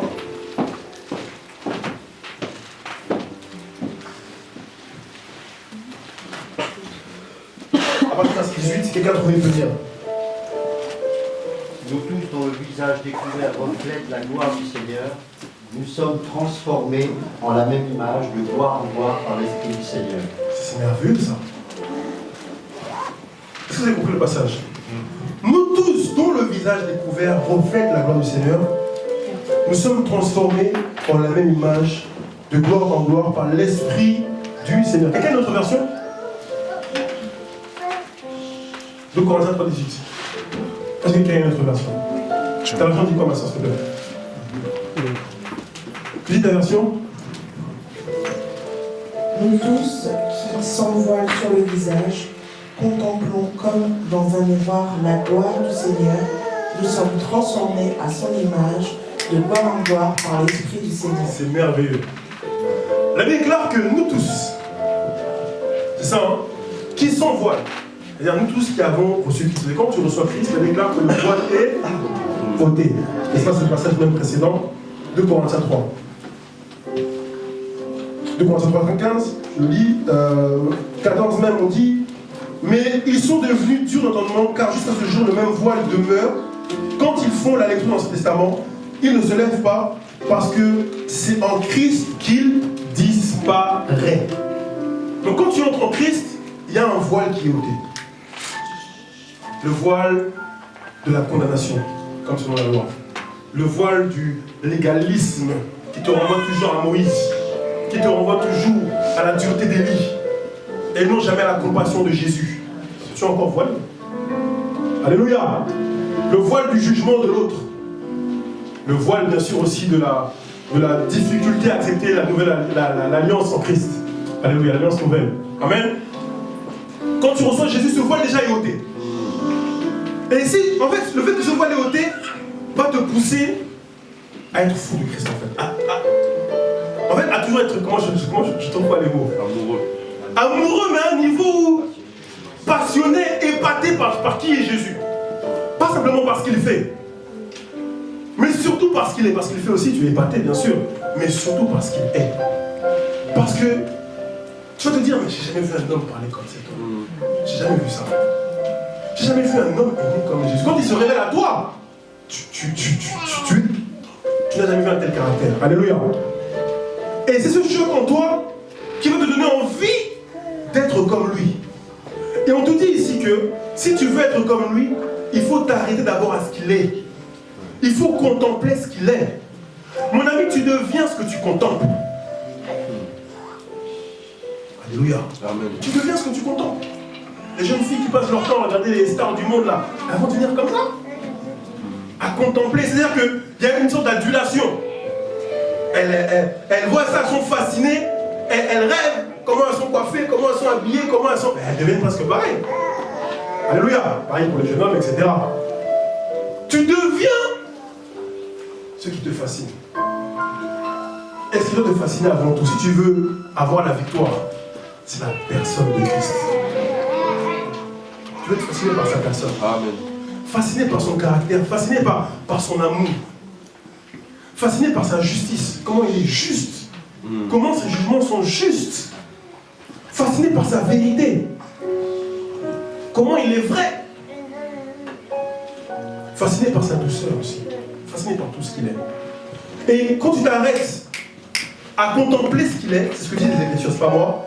Verset 18, on nous dit ici, sur la version seconde,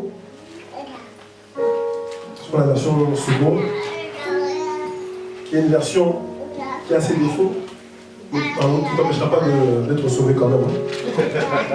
Donc on va être sauvé. Alléluia. Si elle est assez bonne pour être sauvée, gloire à Dieu. Amen. Pas le temps de faire des histoires autour de tout ça. Parce qu'avant, vous lisiez quand même la seconde, il y avait quand même des gens qui lisaient ça et qui étaient sauvés aussi. Amen. Alléluia. Amen. Bon, Dieu soit béni. Je vais faire la parenthèse. Nous tous qui, le visage découvert, contemplons comme dans un miroir la gloire du Seigneur. Nous tous qui contemplons comme dans un miroir. C'est-à-dire que la personne de Christ doit être en fait le miroir en fait. C'est-à-dire tu dois te baser sur ce qu'il y a derrière ce miroir qui est Christ en fait. La parole est comme un miroir. Alléluia. Quand tu te regardes dans le miroir, tu vois une image. Et tu crois que cette image, c'est toi. En fait, tu dois faire la même chose avec Christ. Quand tu le contemples. Tu dois croire que lui là, il est toi. Ou que toi, tu dois devenir lui. Si vous comprenez un peu. Si vous comprenez un peu. Vous comprenez pas reformuler là sinon. Alléluia. Quand tu regardes Christ, en fait, tu dois aimer ce que tu vois. Et te dire que lui, c'est moi. Moi, je suis plus moi. Lui, là, que je vois là, c'est moi. Ça doit être imprimé en toi dans le but de toujours respecter l'image que tu vois. Alléluia. Alléluia. Alléluia. Amen. Si tu regardes le miroir de la parole et que tu vois que l'image que je vois, en vérité, je ne le suis pas, alors change. Alors change. Quand je lis les Écritures, Je vois que Jésus fut ému de compassion. Mais moi, je n'ai jamais de compassion. Je peux voir quelqu'un qui souffre, je peux voir quelqu'un qui est dans le deuil. Je n'ai jamais de compassion. Quand je vois les Écritures, quand je regarde le miroir, je vois que l'image par excellence est comme ça. Alors, je dois accepter de me conformer à cela. Seigneur, je reconnais, je ne suis pas comme ça. Mais je veux être comme ce que je vois dans ce miroir. Quelqu'un comprend quelque chose? Quelqu'un peut dire Amen. Amen. Alléluia. C'est ça, la conversion. Chaque jour, contemple Jésus. Et à chaque fois que tu le contemples, ce que disent les Écritures ici, il va y avoir un miracle qui s'opère. Sans que tu ne l'aies forcé, sans que tu ne l'aies voulu. Mais tellement ton cœur l'a désiré, Dieu a permis que quelque chose change en toi. Alléluia. Amen. C'est possible. C'est possible. Jésus change véritablement les hommes. Je vous dis la vérité. Je vous dis la vérité. Jésus change les hommes. Jésus change les caractères qui sont les plus tenaces, les plus durs, qui peuvent même être des héritages. Jésus les change. Mais à condition que nous ayons les regards fixés sur lui. Alléluia. Alléluia. Amen. Première condition, je vais mettre des conditions. Première condition, si tu veux ce changement, tu dois contempler Jésus. C'est-à-dire tu dois te fixer sur ce qu'il est.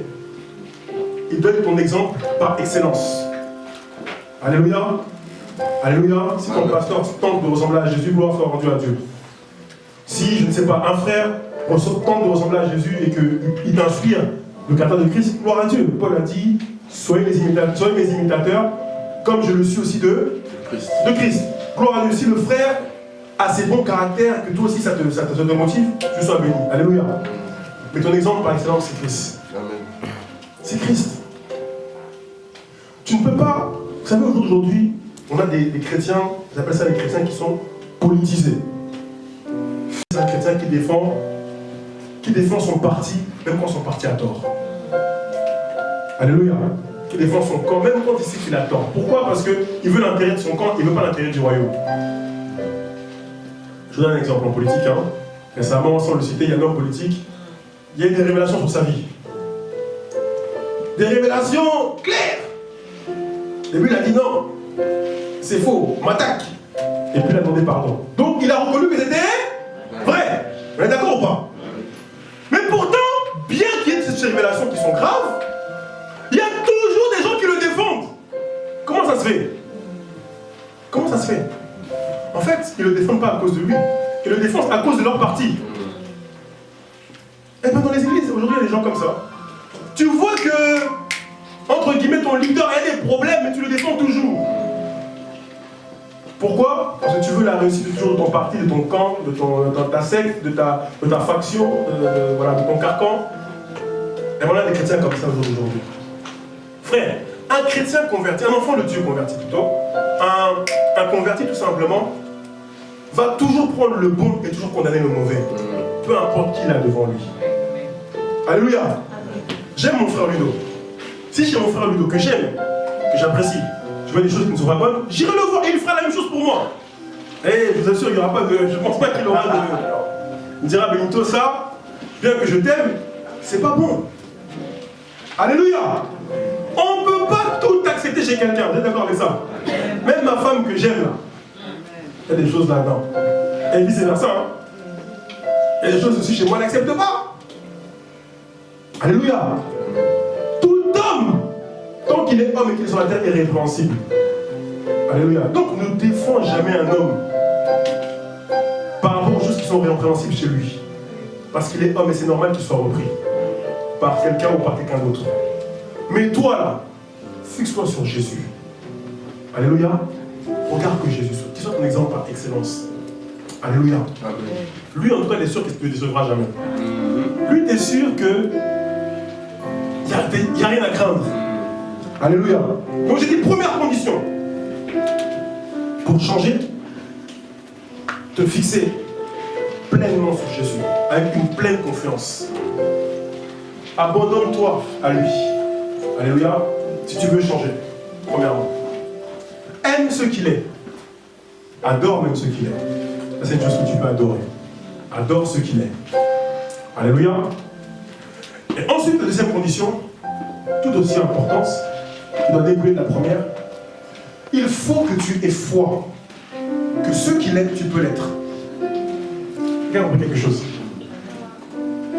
Il faut que tu aies foi, que ceux qui l'aiment, tu peux. Oh non, tu n'as pas foi. Je dis, il faut que tu aies foi, que ceux qui l'aiment, tu peux. Si tu vois cette qualité en Christ, et tu dis non, c'est trop pour moi, tu ne pourras jamais l'être. Alléluia. La Bible dit Jean 5, 4, 5, 1 Jean 4, 5, je crois. La victoire qui triomphe du monde, c'est quoi? C'est notre. Vous voyez ce passage? Prenons-le. 1 Jean. 1 Jean. 1 Jean.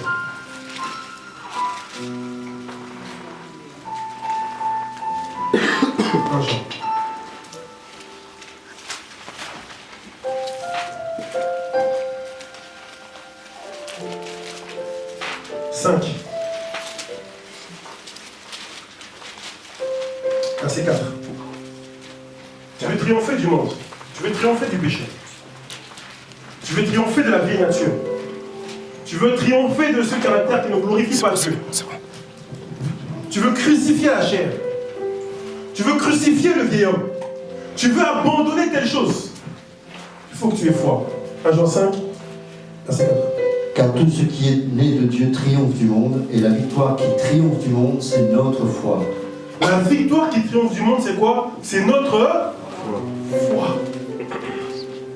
Il ne faut pas t'arrêter au désir. Au désir d'être comme lui. Tu peux le désirer. J'aimerais tellement être comme Jésus. C'est là où viennent maintenant les efforts. Dis-moi, après ça que viendront les efforts. Premièrement, tu vas désirer être comme lui. Et reconnaître en même temps qu'il y a des choses chez toi qui ne sont pas bonnes. Parce que la pêche miraculeuse, quand ils sont arrivés au bord de la rive, qu'est-ce que Pierre a fait? Vous vous en rappelez? Qu'est-ce qu'il a fait face à Jésus? Qu'est-ce qu'il a fait? Hein? J'entends pas, tu dis? Il s'est jeté? Allô? Ça c'est la deuxième fois, je parle de la première fois, la première pêche miraculeuse. La première pêche miraculeuse.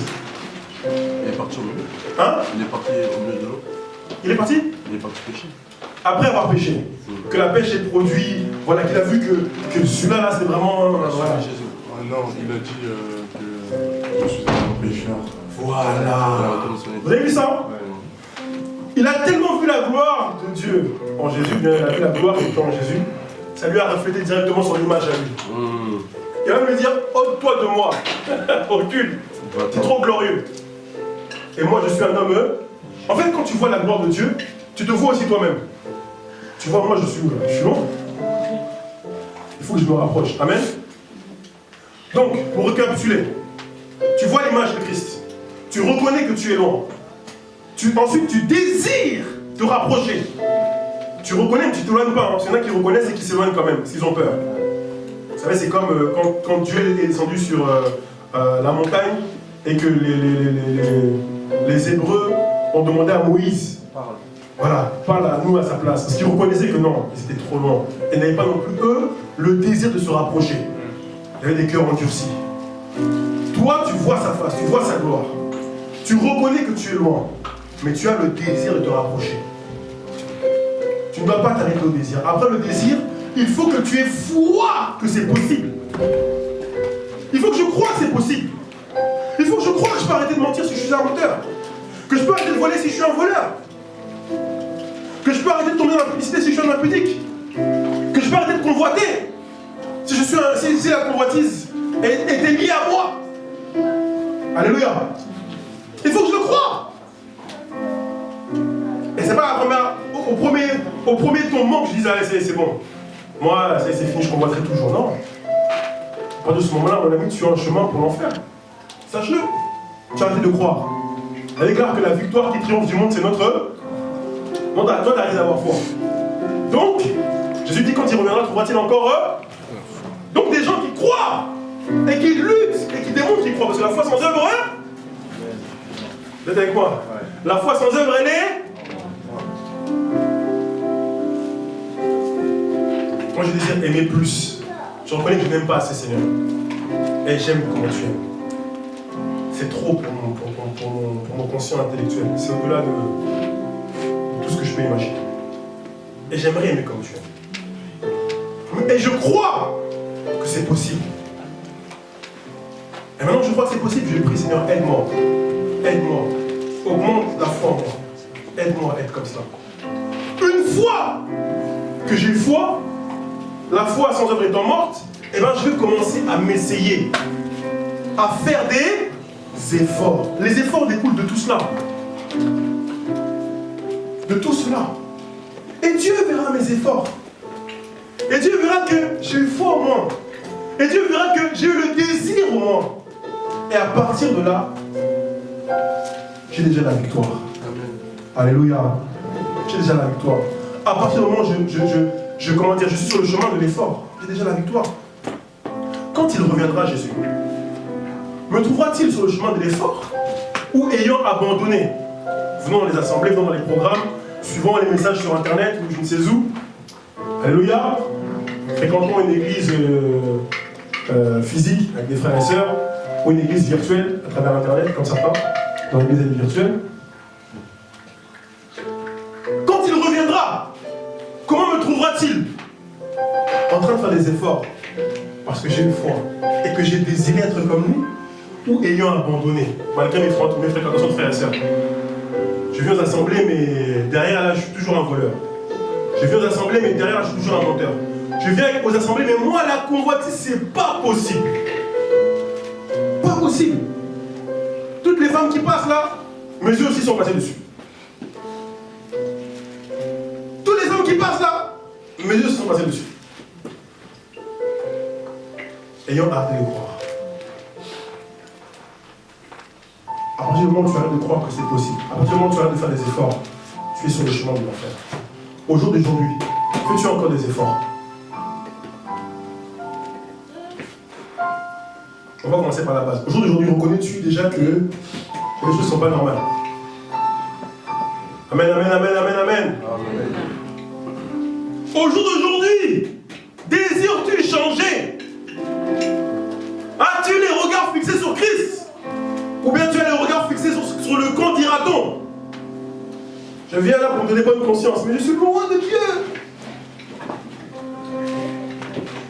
Ça parle à quelqu'un ce matin? Ça parle à quelqu'un ce matin? Nous ne prêchons pas pour montrer que nous savons bien parler français, non.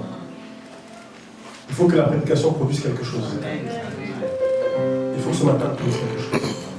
Parce que je ne sais pas de quoi demain sera fait. Je ne sais pas si je serai encore avec vous. Je ne sais pas si je serai déjà revu. Je ne sais pas. Mais ce que je sais, c'est qu'aujourd'hui, je peux encore m'améliorer. Et je serai un gros menteur. Même moi qui vous prêche, là, devant vous là. Je serai le pire des menteurs. Si je me croyais déjà arrivé. Alléluia. Alléluia. Et avant de parler de doctrines super compliquées à maîtriser, maîtrisons d'abord la base. Sommes-nous sur le chemin du salut? Tous autant que nous sommes là, ce matin. Sommes-nous sur le chemin du salut? C'est la base. On n'est pas venu se remplir les cerveaux de versets de connaissances. Si on n'est pas sauvé, c'est du temps perdu.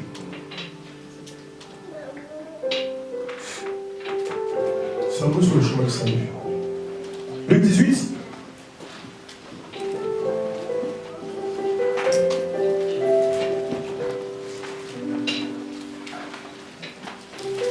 Luc 18.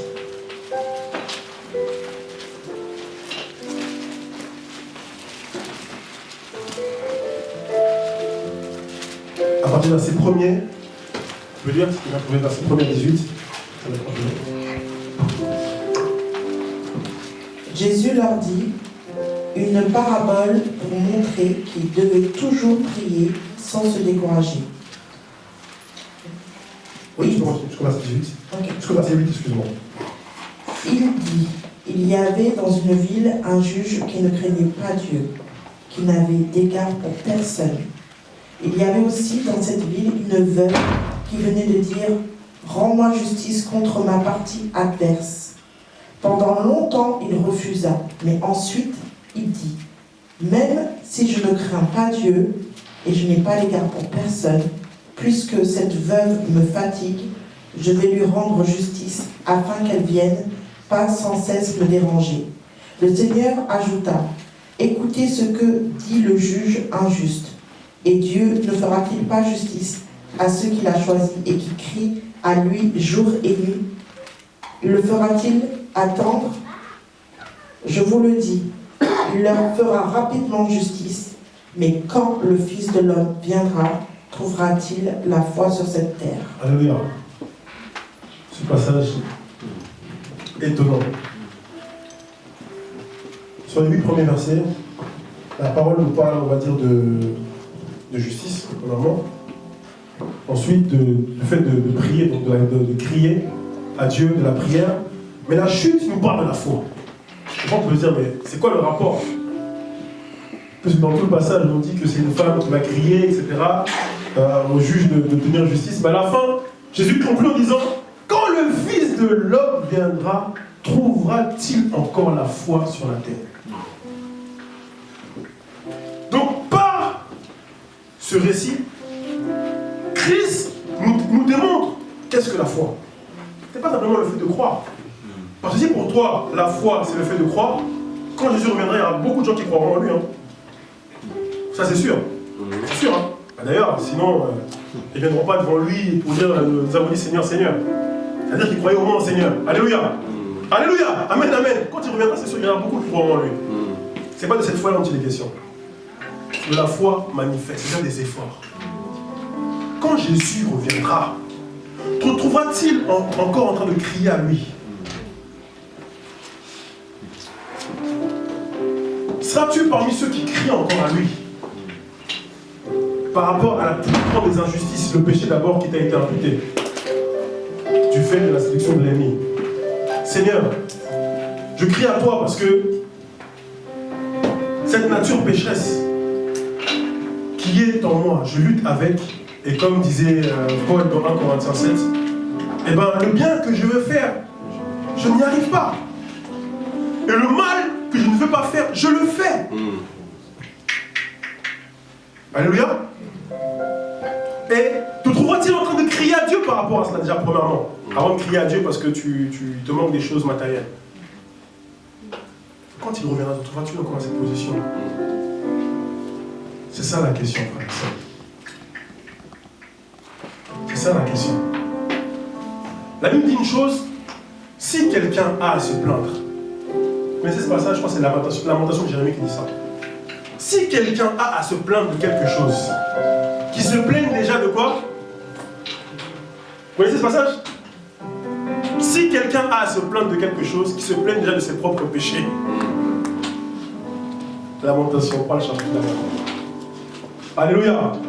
Avant de me plaindre parce qu'il me manque, je sais pas moi, un ordinateur, un écran plat à la maison, je sais pas.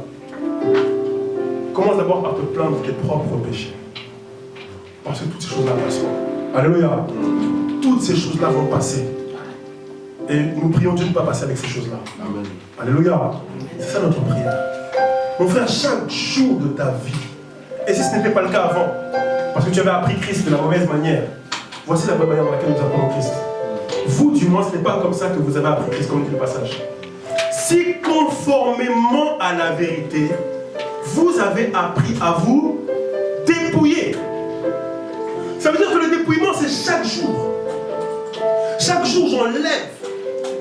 Chaque jour, j'enlève quelque chose qui ne le glorifie pas. Au jour d'aujourd'hui, es-tu encore dans cette démarche? Doté, de lutter avec des caractères, de faire des efforts.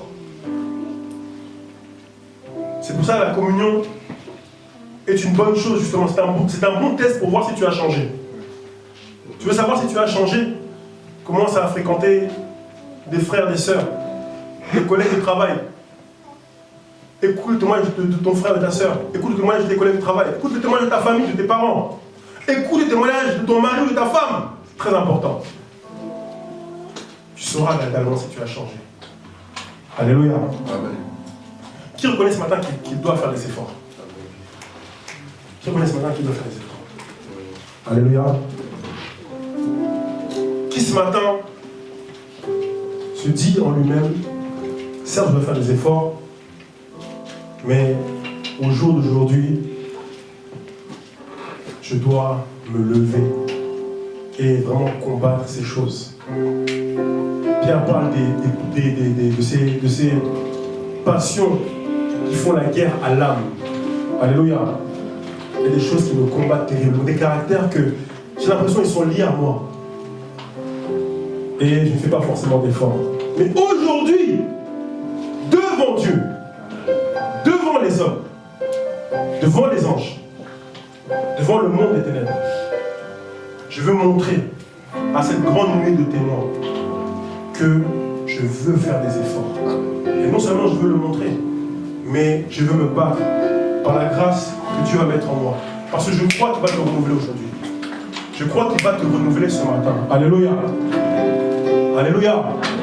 Je crois qu'il va te renouveler ce matin. La Bible déclare que si quelqu'un demande du pain à son père, est-ce qu'il va lui donner du serpent? Alléluia. À combien plus forte raison celui qui demande quoi? Qui demande quoi? Mais c'est le passage. Qui demande quoi? L'esprit. À combien plus forte raison celui qui demande l'esprit? Et l'esprit dont il est question ici, c'est l'état d'esprit, parce qu'on a reçu l'esprit déjà par la grâce de Dieu, je le crois. Alléluia. Si tu demandes à Dieu, donne-moi la force d'arrêter cela, je crois que Dieu va le faire ce matin. Amen. Alléluia. On va se lever par la grâce de Dieu, on va prier. Visite-les un jour, Seigneur. Visite-les, oh mon Dieu.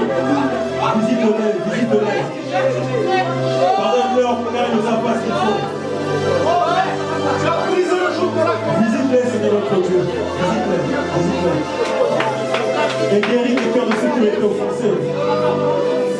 Guéris les cœurs de ceux qui ont été offensés.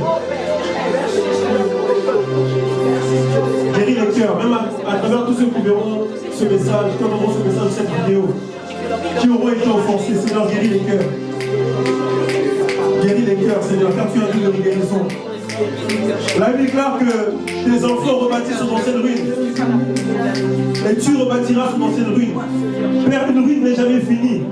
Tu as la capacité de rebâtir sur les ruines. La Bible déclare que tu fais de tes enfants des térébintes de justice. Tu es celui, Seigneur mon Dieu, moi qui colmate les brèches. Père, tu as fait de nous des réparateurs des brèches. Et non, Seigneur notre Dieu, des embraseurs d'âme, Père très saint. Oh Dieu, aide-nous à vivre l'Église selon ta volonté.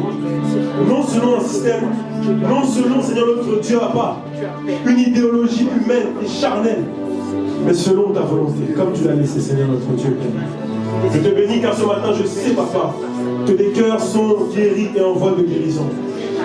Je sais, Seigneur, que des plaies profondes sont en train d'être colmatées. Je sais que des opérations s'opèrent, Papa. Le royaume ne vient pas de manière à frapper les regards, mais le royaume est là. Et nous reconnaissons, Père, l'action du royaume qui nous fait fléchir les genoux devant toi. Et pour toi, Seigneur notre Dieu, Papa. Père, bénis tous ceux, Seigneur mon Dieu, moi, Papa, qui aspirent, Papa, à te connaître et qui aspirent à te ressembler, Papa. Tous ceux, Papa, Paul disait, c'est à cause de toi qu'on nous mène à l'abattoir tous les jours. Alléluia. Père, qu'on nous met à mort tous les jours, qu'on nous regarde comme des brebis destinées à l'abattoir. Mais dans toutes ces choses, nous sommes plus que vainqueurs par celui qui nous a aimés. Car aucune de ces choses ne nous sépare de ton amour. L'amour que nous devons manifester envers toi et l'amour que nous devons manifester pour notre prochain, même celui qui nous aime pas et qui nous persécute. Ainsi nous savons que nous avons la victoire. Et ce matin, si nous sommes venus avec la défaite, nous repartons avec la victoire, Jésus. Nous te bénissons ta grâce, nous t'adorons. Reçois la gloire, reçois la gloire, reçois la gloire, reçois la gloire. Est-ce qu'on peut l'acclamer, est-ce qu'on peut l'acclamer, reçois la gloire,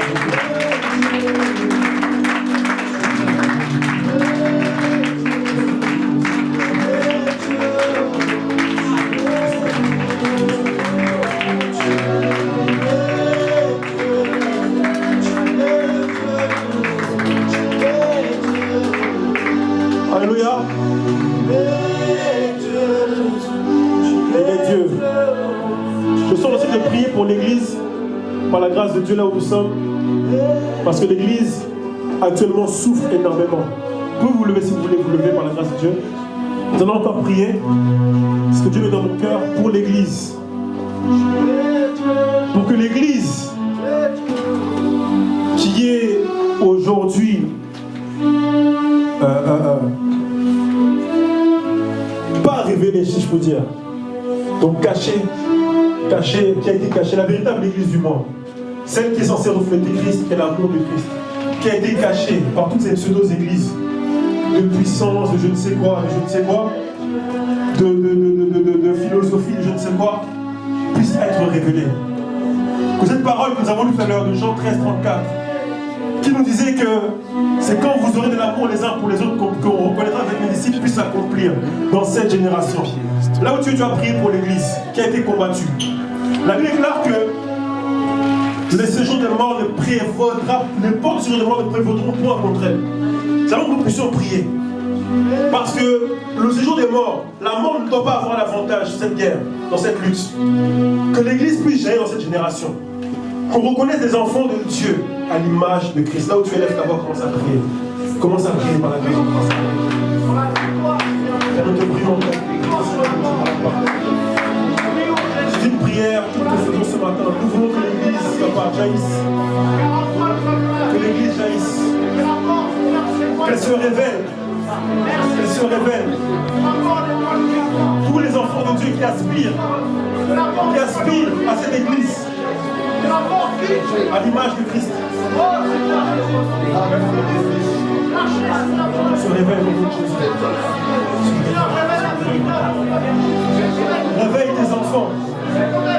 Réveille tes enfants. Réveille tes enfants. Quatre coins du monde. Attire tes élus. Attire tes élus. Attire tes élus.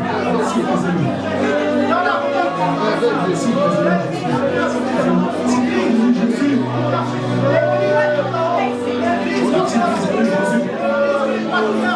Attire tes élus, Seigneur mon Dieu.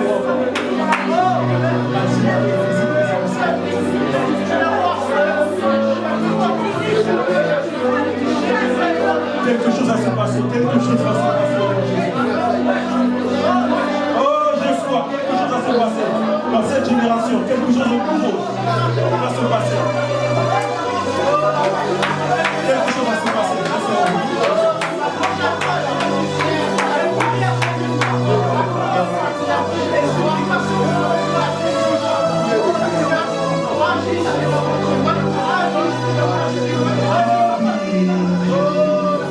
Je t'aime,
Encore.